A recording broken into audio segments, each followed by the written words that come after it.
بسم الله الرحمن الرحیم. الحمد لله و الصلاة و السلام علی رسول الله صلی الله علیه و سلم و علی آله و صحبه اجمعین. درس جدید ما و شما توحید در استعانت است. توحید در استعانت در لغت به معنای طلب کمک و مدد است. و در اصطلاح استعانت چی میگه؟ این هم یک عبادت زبانی هست. هی الاعتماد علی الله تعالی فی جلب المنافع و دفع المضار مع الثقة فی تحصیل ذلك. توحید در استعانت چی هست؟ که انسان اعتماد به الله بکنه در جلب منافع، یعنی منفعت ها را بر از او جلب بکنه، و دفع المضار و دفع ضررها، یعنی همیشه انسان به خاطر از اینکه نیکی ها و منفعت بر از او برسه و ضررها دور شوه، از کی استعانت میخواه؟ از الله میخواه. مع الثقة به فی تحصیل ذلك. و این به امرای ای که انسان کامل موثق باشه و مطمئن باشه که وقتی من استعانت از الله میکنم الله حتما مرا کمک میکنه. انسان باید موثق باشه، انسان مؤمن. از این خاطر در هر رکعت نماز ما و شما چی میگیم؟ ایاک نعبد و ایاک نستعین. ایاک نعبد و ایاک نستعین. در هر رکعت نماز ما و شما به الله سبحانه و تعالی استعانت میکنیم. و در احادیث رسول الله صلی الله علیه و سلم در خطبه چی میگفت؟ ان الحمد لله نحمده و نستعینه.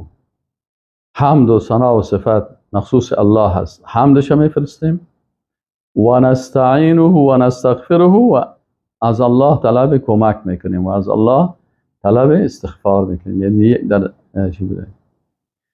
امام ترمذی رحمه الله روایت میکنه عن ابن عباس رضی الله عنهما.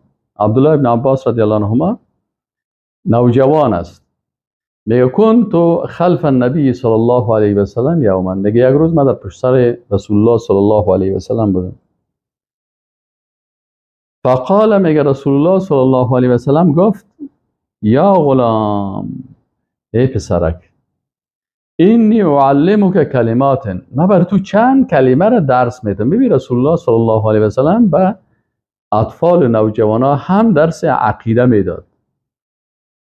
بسیاری کسا همیل ما و شما شاید یک نفر دیشش سفید باشه پرسانش بکنه که توحید در استعانت میفهمی؟ نمیفهمه. بسیار کسا هستن چون درسای عقیده بسیار کم است و بسیار کم خوانده میشه. حتی در مدارس درسای عقیده بسیار کم و ضعیف است. اما رسول الله صلی الله علیه و سلم برای صحابه، ببین عبدالله ابن عباس بسیار سنش خرد است، 10 ساله 12 ساله.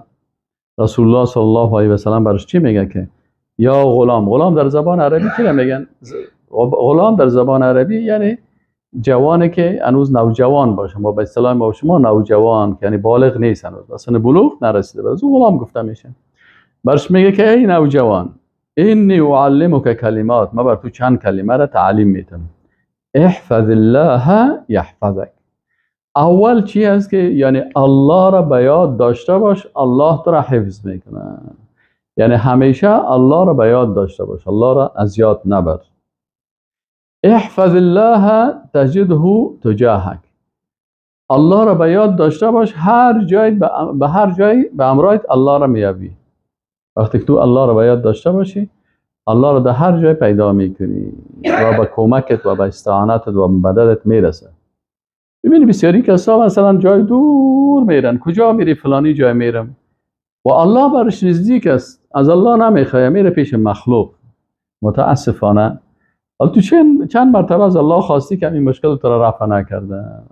میره بسیار سفر میکنه به یک مخلوق میره، و الله سبحانه و تعالی را این قول رسول الله صلی الله علیه و سلم چی میگه؟ میگه اذا سألت فاسأل الله.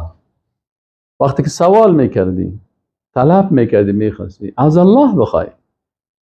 ببین عقیده را جور میکنه. و اذا استعنت، وقتی کمک میخواستی، فاستعن بالله، از الله کمک بخوای. تو از الله کمک بخوای با عقیده درست، ببین که در کجا میرسه. و علم ان الامه، میگه بدان اگر امت لو اجتمعت اگر کل امتی درس باید انسان مثلا همین حدیث شریفه اگر به نظر ما باشه هر کس دمی خانه خود دمی دیوار کلا نوشته بکنه دمی دیوار نصب بکنه. بیبی رسول الله صلی الله علیه و آله برای چه قسم تعلیم میده میگن پسر بیبی عبدالله عباس میگه یاد بگی گپه ان الامه لو اجتمعت على ان ينفعوك بشيء اگر کل امت جمع شه و کل امت و بخواه بر تو یک منفعت برسانه لم ينفعوك الا بشيء قد كتبه الله لك بر تو منفعت رسانده نمیتونه مگر او چیزی که الله بر تو نوشته کرده.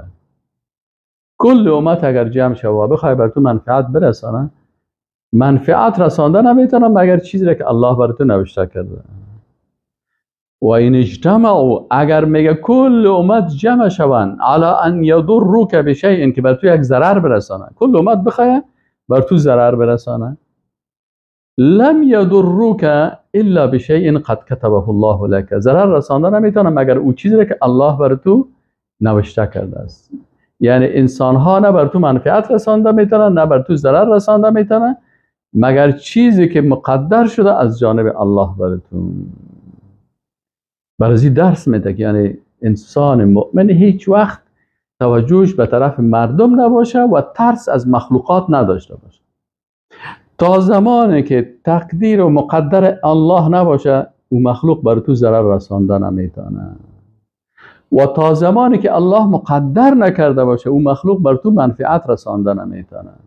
چرا رسول الله صلی الله علیه و آله چی میگه دلیلش برای از عبدالله بن عباس میگه برای یک طفل این قسم عقیده را تعلیم میده میگه رفعت الاقلام او قلم هایی که تقدیر ما و شما را نوشته میکرد اونا برداشته شده هست و جفت الصحف و او کتاب هایی که در تقدیر ما و شما نوشته میشد او خوش شده تقدیر انسان نوشته شده هست. از این خاطر هیچ وقت طمع به مخلوق نداشته باش.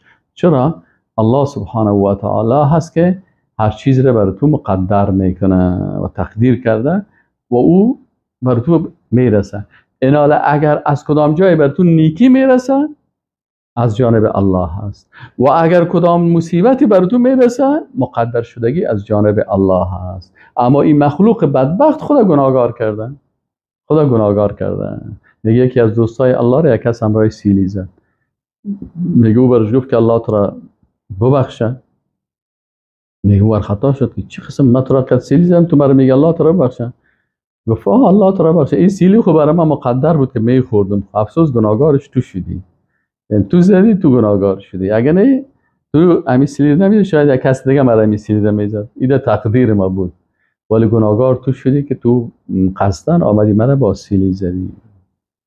ایناله هر چیزی که هست مقدر هست. از این خاطر انسان این حدیث شریفه که میخونه باید عقیده خود بسیار قوی بسازه که هیچ وقت به مخلوق طمع و به مخلوق توجه نداشته باشه ولو که مخلوق بسیار مالدار باشه. یک نفر به میلیاردها میلیارد داشته باشه حتی بسیاری کسا را شما سائل کنین که حتی کسایی را قصه کردن که میلیاردها میلیارد دلار داشته الله برش توقیف نداده حتی به چی نرفته به حج نرفته یعنی از حج چی شده از حج مانده و به حج نرفته